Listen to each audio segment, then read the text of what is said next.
Good morning, Watershed. How are y'all doing this morning?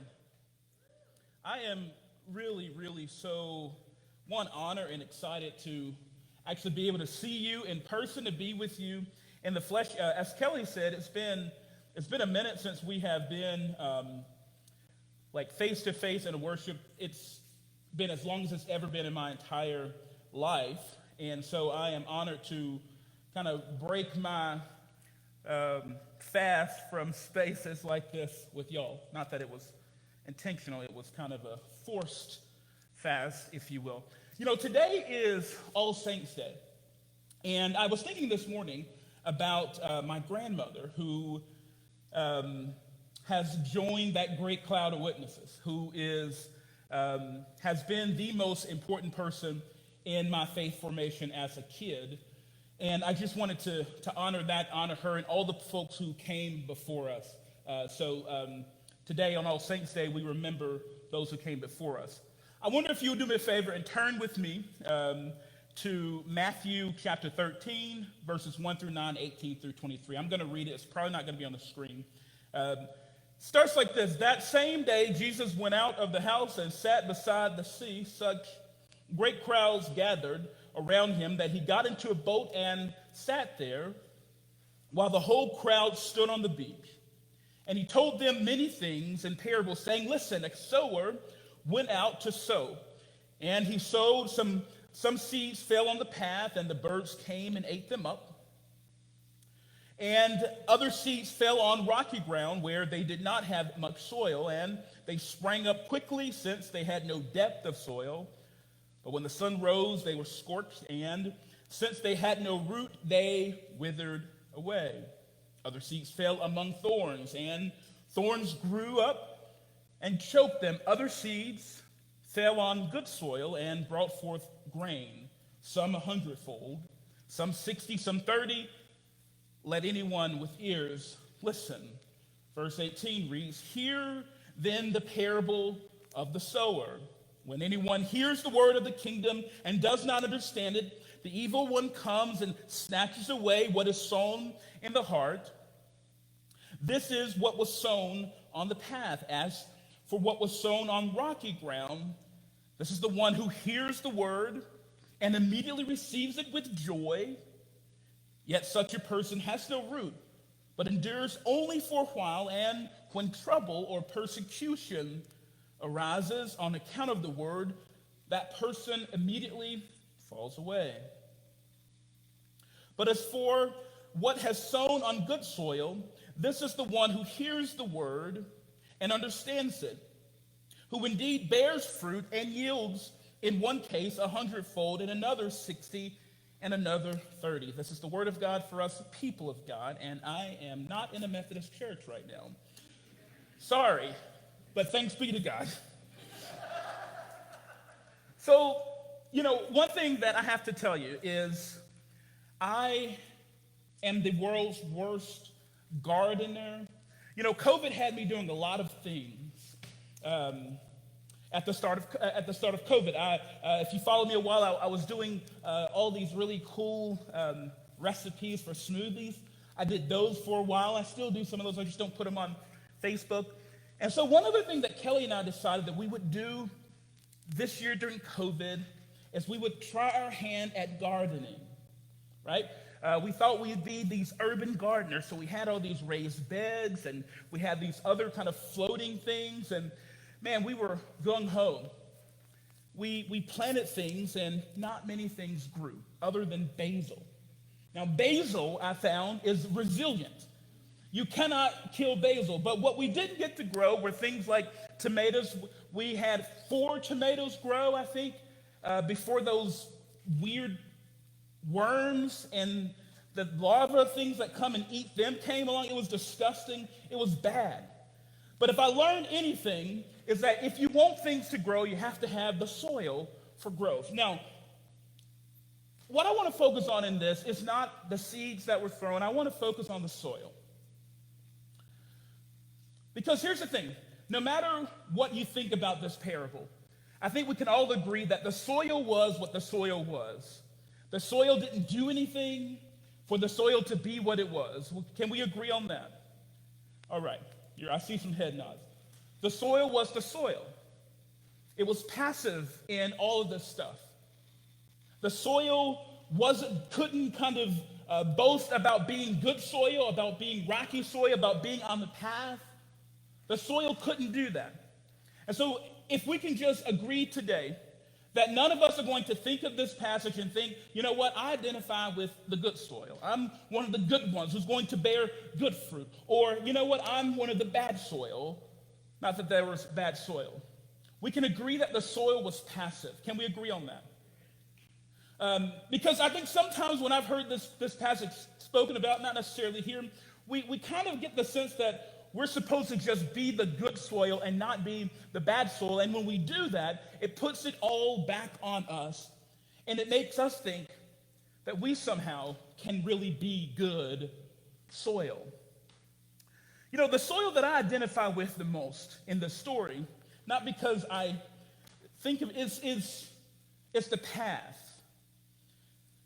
You know, I was meeting with one of my best friends the other day. We weren't meeting, we were just chilling, hanging out. And we started talking about this passage. He's a United Methodist minister as well. I'm no longer a United Methodist minister, but he's a minister as well. And we were just talking about the soil. And the thing about the path is the path became hardened. It became hardened through the ordinary things of people walking on it. Now, my friend Jesse is obsessed with his yard. He worships his yard. We could not be any farther from each other. This guy has a beautifully manicured lawn. He clearly doesn't care about the environment, but you know what I mean? I said what I said. But he has a beautifully manicured lawn. I mean, the thing grows. And every year around this time, you'll come to his house, and there'll be kind of like holes in his yard. And I'm like, what's going on there, man? What are these holes? Because again, I don't know about this stuff. That's not my life, all right? It's not my story. I did not grow up manicuring a lawn, all right? Just wasn't me. I'm okay with that. But he told me he aerates his soil. So he kind of turns it and puts holes in it so he can get oxygen, all this stuff. I don't understand it, but he told me this is what he does. And I believe him because, again, his yard is immaculate. It's kind of embarrassing. It's disgusting. I'm like, bro, why do you worship the yard like you do? But he, maybe it's what's giving him joy right now, right? Maybe it's what's helping him live. But one thing that I know is when the ground is hard, it's hard for things to grow. Not because there's anything necessarily bad about the soil. It's just been hardened by the ordinary. Now, unlike Jesse's yard, my yard is not perfectly manicured. When we bought the house, it was beautiful. It is not like that now. Now, we have a trampoline that our kids, use for 6 months like the rest of you, and for the last 4 years has not used. We have one of those, but there's a path that has been walked from the trampoline to our house. It's just kind of from the everyday walking on the path, from the ordinary walking on the path, there's this hard spot. And I wonder in our lives how we can identify with that, the path, where it's just everyday things happening. We go through the motions. People walk on the path, and there's some hardness that happens. There's nothing bad about the soil. It's just going through life. Can you identify at all, in any way, with the hard path? Maybe you're not the soil. Maybe you're the person who is doing the ordinary walking on the path, but you're contributing to the hard soil. Maybe you're just going about your way, not thinking about things. You're making the soil hard, contributing to this inability to grow. Or maybe you're not the person who's walking on the path, but maybe where you identify is the seed that fell on rocky ground, and it didn't have a lot of soil. Now, if I know anything, I know in order for something to grow, you have to have well, I guess you don't have to have soil. I was about to say that. Then I remember that one plant that grew in my financial aid director's office that had just a fish in there, and then this little thing grew. It didn't have soil, it just had water. And the beta thing, anybody know what I'm talking about? Okay, good. All right, so that just popped in my head. Normally, you have to have soil or something for these things to grow. Now, the seed that fell on the rocky ground, it kind of accepted this thing really quickly with excitement and enthusiasm, but there was no substance, right? There was nothing there for it to hold on to. And I can identify with being rocky as well. Because I don't know about you, there have been times in my life where I have enthusiastically accepted something, enthusiastically run into something, wanting to be a part, wanting for there to be connection, wanting for the roots to grow, but the reality is that wasn't my space. There was no soil there. Not because maybe I didn't desire for there to be soil, there just wasn't soil there. I just wasn't called to grow roots in that place. The conditions weren't right for there to be growth. Is it the fault of the rocky soil that the seed did not grow? Not necessarily, no. The conditions weren't right. The conditions weren't right for things to grow in that rocky space. But I wonder if we give ourselves the grace to say that just because something didn't work, just because something didn't take root, just because I didn't connect in the way I thought I should, it doesn't mean that you're the failure. It doesn't mean that you didn't, you're not worthy of there being growth. It just means in this moment, the conditions are not right for growth. I wonder in this space, I wonder in this time, what does it look like in your life and in my life to feel like we'll always only be rocky? I don't know about you, but these have been some tumultuous times in which to live. I mean, to say nothing about, a global pandemic, but just everything that has happened. You might feel like not only will I not ever grow roots, but I don't want for there to be any roots grown. I don't want to get bogged down with things. I'm fine with kind of being surface. And when the first kind of hard thing comes, I can just kind of move away. I want you to give yourself space to identify with every one of these soils. Because it's interesting that Jesus, in telling this parable, never said, hey, you disciple of mine, become like the good soil. The purpose of this parable wasn't so we could all become good soil, because again, the soil was passive. The soil could not become on its own good or bad. Now on the path, it became hardened because of the external factors of people walking upon it, the ordinary. And there are spaces in your life where there have been folks who have just walked the path, maybe doing the ordinary thing in their life, and you feel like I will always be nothing but hardness. I will always be nothing but a place where things don't grow. Beloved community, I want you to hear this morning that God has called us, each of us, to do that work of aerating in the life of our neighbors. That work of reminding us that we can turn up the oxygen, we can turn up the soil. And I can say to you, I honor you. I know right now things are hard. The path seems like things will never grow upon it, but each of us can be that aerator for the other. We don't have to just say, oh, in the sweet by and by when God returns, or whatever your theology says. We can be that for the other person. And if you're on rocky ground, it will not be rocky always. Because we can each be the person who brings a little soil. Because rocks aren't necessarily bad. Now, my wife was an environmental science teacher. I'm not good at science at all, but one thing I do think I remember is that there's a place that rocks play in this. I got the nod of yes, you're right. There's a place that rocks play in this, a place where it can play almost a filtering role, no? But maybe you're not the person who says, Ray, the sower, when he in this instance threw the seed, it fell on rocky ground or the path, or but it fell on among the thorns. Side note, the sower here is low-key the MVP. Right? Because the sower did not say, as we sometimes say, I need to find the ground that is most fertile. I need to find the ground where things will grow the most and plant there, because that, after all, is expedient. That makes sense. That's the place where we spend most of our time, the place where we know there will be the most receptivity. But the sower sowed lavishly. The sower sowed generously.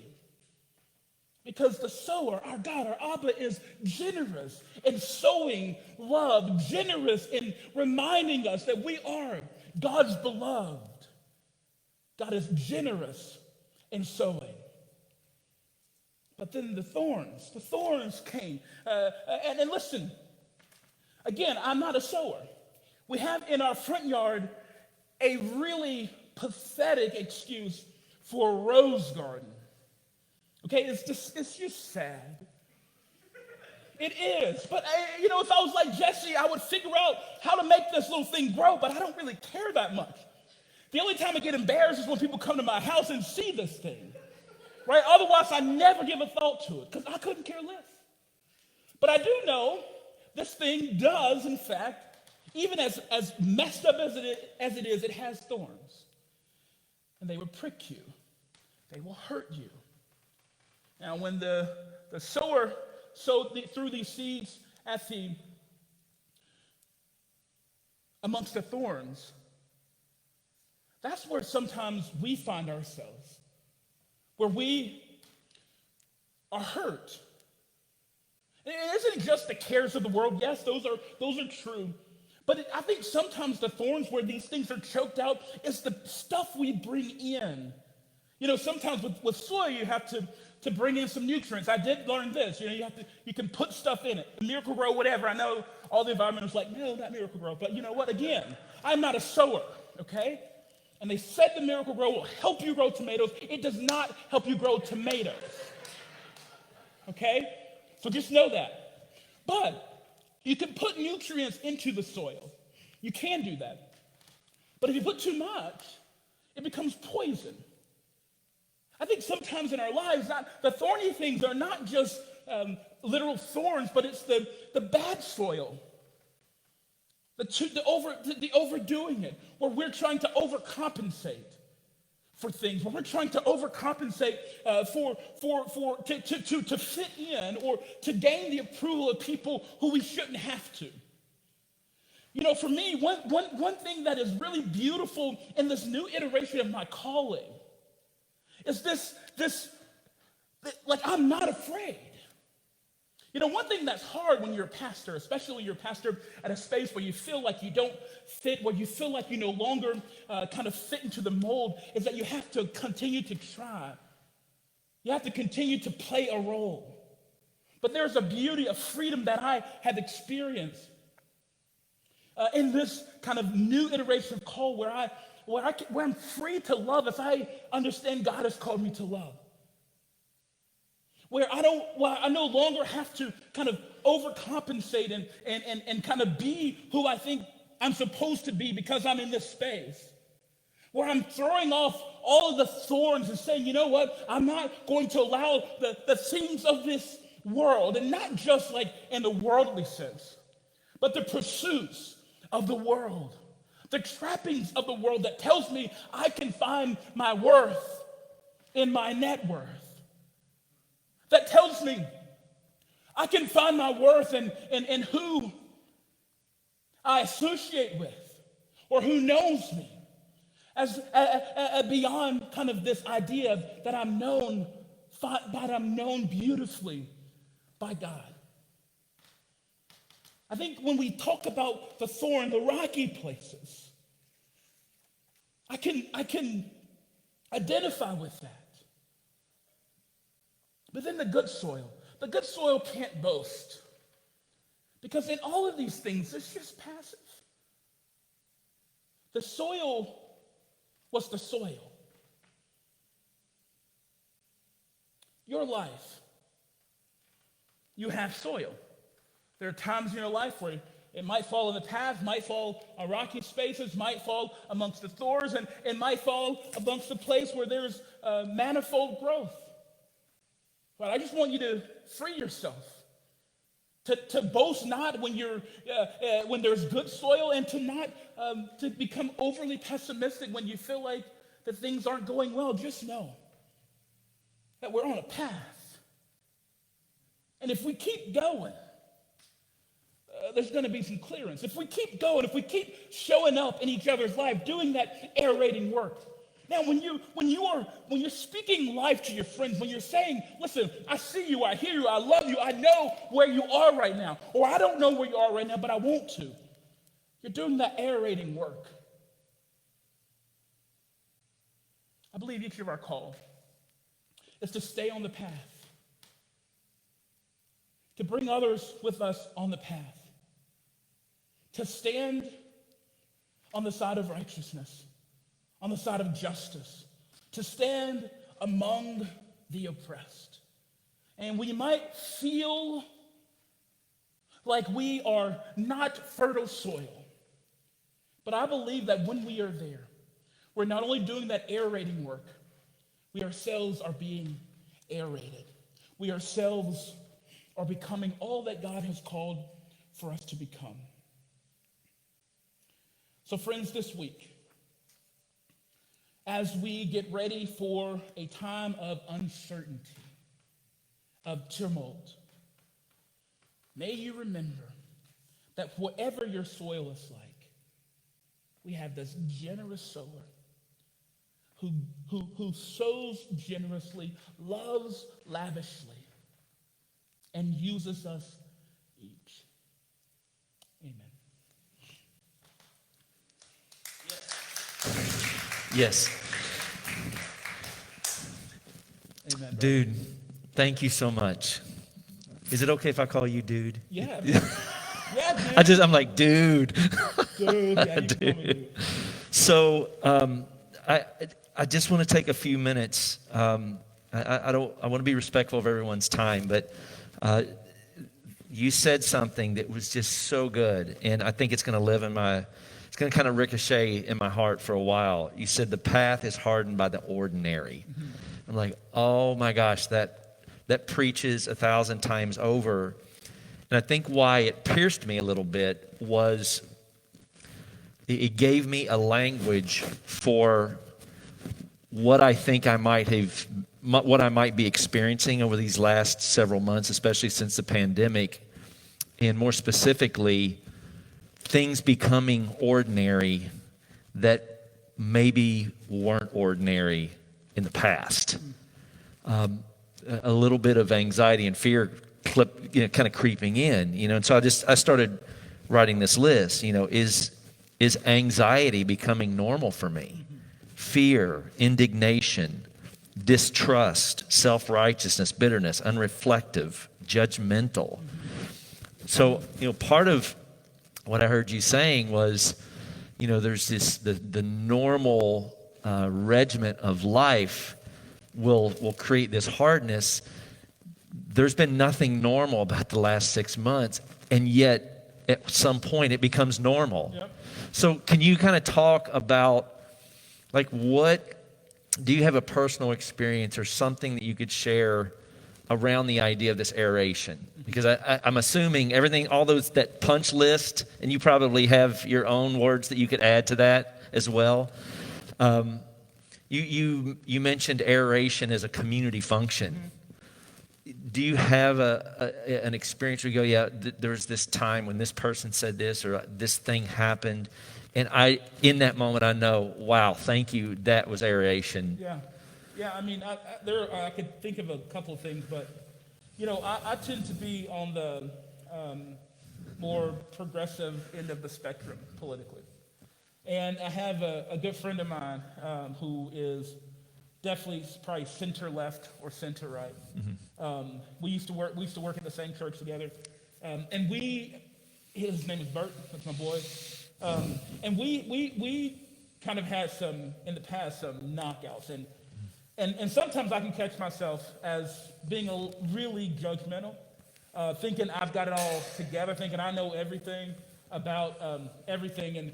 And this one thing Bert's done in my life is, one, he's made me reassess who those people are. But he also shows up. Like the dude just shows up. Like you talked about block love, but when, like early on, jail support, there was jail support, and they were needing supplies. And I just put out a call, and then here comes Bert with a truck full of water and Gatorade and all this stuff, and just bringing it. And I know he is not where I am when it comes to a lot of this stuff. I know that he has really great friends who are cops, and I just know, but that was his way of coming in solidarity, saying, I don't understand all this, I don't maybe even agree with all this, but I know this is important. And for me, that was an aerating moment. One, it told me that, like, this brother would have my back, and he'd show up even if he didn't agree. And that has helped me to at least temper for a moment, Just for a moment. For a moment. No, that just helps. It just kind of reminds me that what I might have formulated in my mind of those people, because we all have those people. For somebody else, I'm those people, right? But I have those people too, and I think that's the reminder. Like, sometimes liberals like me can think we don't have those people. We do have those people, but we convince ourselves that we can hate those people because it's okay. Right? Or if we have those people, it's just because they're wrong. Of course. Yeah. Well, they could be still wrong. Let's be Yeah, honest. Listen, Maybe. there is truth, all right? There is a binary on some things, but Yeah. I'm sure they said that too. But yeah, they still could be wrong. But we can love them when they're wrong, just like they love us when we're wrong. Hopefully, at least I know Bert does. Yeah, it feels like there's this. When we've talked about this in the past here at Watershed, we've done entire talks on liminal space. It's where we've left what used to be true, real, normal. We're moving towards a new, true, real, normal, but we are in the in-between space. Yes. We are in a liminal space. I don't know. I'm 54. I was telling Donna the other night, I just, in my 54 years of life, I've never felt the existential liminal space like I'm experiencing it now, and I know I'm not alone in all of that. And so, one of the questions that I'd love to hear you sort of riff on, you're a pastor at heart, you've been a pastor, you are a pastor, you're in between communities right now where you pastor. But what do you think you would be doing if you were the pastor of a church or some sort of leader in a faith community? What do you think this week would look like for you, just in terms of the way you're holding that space? Yeah, I mean, one thing I've got today is I'm going to be on a call with other faith leaders. And one of the things we're trying to do this week, on Tuesday especially, there's just to be a peaceful presence. Right? It's going to be weird for me because normally on Election Day, I take off my pastor hat, put on my very much partisan hat. Yeah. But I won't do that this year. I'm going to take off my partisan hat, put on my collar, and to go and be a peaceful presence. And so I think that's what I'd be doing. Because there is a space where we are experiencing all of this justifiable anxiety with the election upcoming. No matter if you are a person who is progressive, a person who's conservative, a person who is voting for this person, that person, or the third person, there's anxiety. And I believe if anything, the job of God has called us as not just ministers, but as all of us to go where the hurting are, right? And what we know is that there is going to be a limitless amount, and still already is, of hurting. And so I believe it's our job to not add to that. And please don't hear what I'm not saying. What I'm not saying in that is, because sometimes people say stuff like that and it equals never call out injustice, never make anybody uncomfortable. I'm not saying that. I think that there is a time where we must call out injustice. We must call the thing the thing. But when I'm talking about not adding to to not break the peace in the sense of that I am unnecessarily adding angst to something. Like if you're upset because I have said that unequivocally white supremacy is sin, I'm going to give you all day to sit with that. Yeah. And that's okay. And it might make you feel some type of way, but I'm okay with that. But if I'm unnecessarily just, ad hominem attacking you. Yeah, escalating. Saying, it's like that is not adding to the peace, right? Yeah, I don't know. No, that's helpful. Last question. So, and you've referenced it all already. Tuesday's a big day. We're probably not going to know at the end of the day, or maybe we will. I don't know. This liminal space could continue on. As one of my friends of color, what would you say to your siblings who are white in terms of, this is what I need this week? This would be really helpful to either have you do or hear from you. What sort of comes to mind? Yeah, I think I'd say this to my siblings who are white, certainly. I'd say it to my siblings who are cisgendered, no matter their race. I'd say it to my siblings. I want to say it to me as a person who is not an immigrant. I'd say to give space for reality to be true that you don't understand, right? That you've never had you've never experienced personally. Yeah. I know what it's like to be a black man. I don't know what it's like to be a black trans man or woman. But I know that is a different reality than mine. And so what I want to do is to give space to folks who there is real anxiety that I don't understand. Yeah. And I don't have to understand it.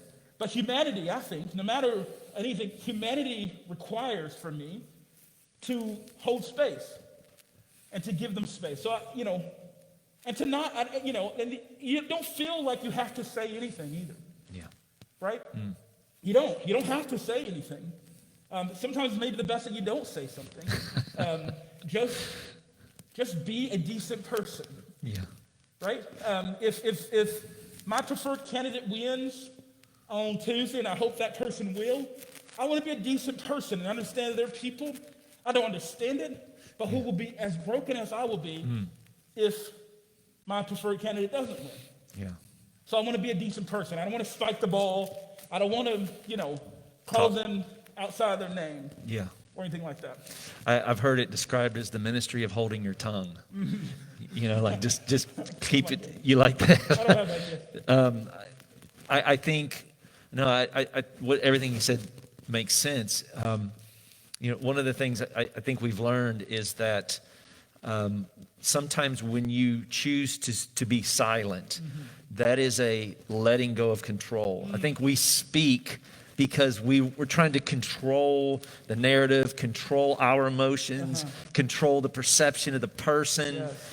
And letting go of control feels like a death process. Yes. You're dying to some sort of need that your ego is screaming out, yes, but I want to fill in the blank. And so what I hear in that is if there's ever a time to die to that part of who we are, it might be this week, and give that space. Thank you again for being here. Kelly, where are you? Where are you, Kelly? Big hand for Kelly this morning. He used to tear it up. Big hand for Ray. Watershed, I wish you could have been here. This packed house went crazy this morning. We love you. Have a great week. Be safe, and we'll be in touch soon. Take care.